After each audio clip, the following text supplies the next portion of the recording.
Today, I am going to share my views on three brief points. First, on Nepal-China relation.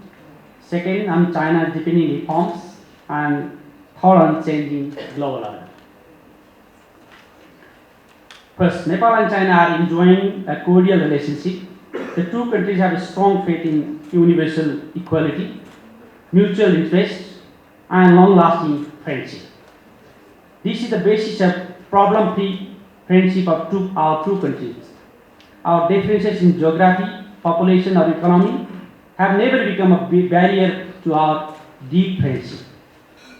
China has been generously supporting the development of Nepal, and Nepal has always taken China's concern into consideration.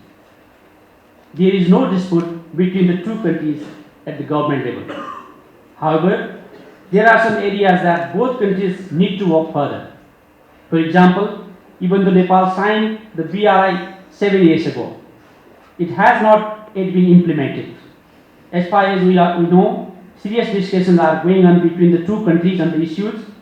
I believe that the government of both countries will soon decide on the modality for the implementation of BRI project, and the project will go on operation soon. Nepal's economy is comparatively small, and we have to fulfill our significant needs along with our development efforts. Our citizens have seen the world, studied and worked in abroad, and returned to the country. They have seen the development happening around the world, and when they return to Nepal and don't see good progress in work done here in comparison to the developed countries, their dissatisfaction level increases. Common citizens are also not satisfied with the development practice. In Nepal, the frustration cannot be addressed by delivering speech, but it should be addressed by the planned action. Considering the size of Nepal's economy, we cannot complete all the development efforts that we want. For that, we need cooperation from the neighbor like China, which has a large and strong economy. We believe that we can make change and progress and move the development cycle to a new phase with the implementation of some game-changing projects with the support from economically giant countries. Nowadays, it's good to see our relations are being intensified at people-to-people level. Governments are formal and official instrument of diplomacy. However, people-to-people relations greatly help to increase understanding about two friendly countries. It is relevant to state that I have attended some important meetings and interactions with some scholars of universities in China. Recently, I took part at Guangxi University as a keynote speaker. I have requested university officials to establish Nepal Center to increase common understanding on Nepal. Our people-to-people relations should be focused on exchanging good knowledge and academic advancement for mutual benefit and understandings. Second, the extraordinary progress that China has achieved today has become possible under the leadership of the Communist Party of China. The CPC firmly stands on the foundation of its rich and glorious experiences. It has learned from the mistakes made in the past, has upheld its strength. The Communist Party of China has recently taken some important decisions to improve the China's economy from the third plenary meeting of the 20th Central Committee.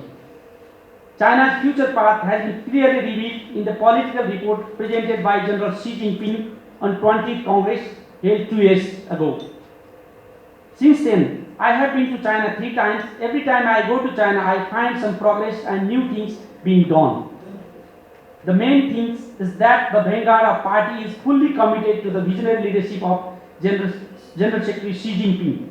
The CPC is working on the new path of socialism by overcoming its weaknesses. At the same time, the third plenary meeting has proved itself as a milestone. The third, being emerging global power, China's development and progress have wider impact in the world. In the 1990s, after the fall of the socialist power from Soviet Union, those who celebrated the victory that the world has become a unipolar have become to a place where they have to rethink their conclusion and rhetoric. China is moderately reshaping the world again for the just world by challenging the previous narrative of power equation and economic development. Because of the progress of China, the center of the world is now shifting towards Asia. In the 17th and 18th century, the center of the world was in Europe, while in the 19th century, Britain alone ruled the world, and the 20th century, America became the world power in the competition between the Soviet Union and America. Now, in the 21st century, American influence is declining. A liberal capitalist country is also adopting a protectionist policy and imposing unjustified taxes. Besides, NATO, USA is building various military structures like what? Because it has realized that its imperial status is being expired soon. China is quietly doing the work. China is expanding its influence by cooperating in matters such as economy, science and technology, education, development and construction. Especially the way China saved itself from the economic recession of 2008. China has established itself as a world successful and sustaining economic leader. Various projections figure indicate that China will become the number one in all respects in the near future. This has changed the global order. China is making tremendous achievements on every front. Positive changes and reforms in China have automatic influence in the world. The deepening reform of China has wider impact on global reform and progress. As a close and immediate neighbor, Nepal should take benefits from the great reforms and development of China.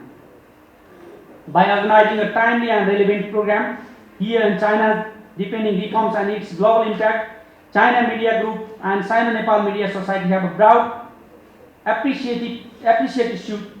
appropriate issue on the light. So organizers deserve much appreciation. Thank you for listening to me. Thank you.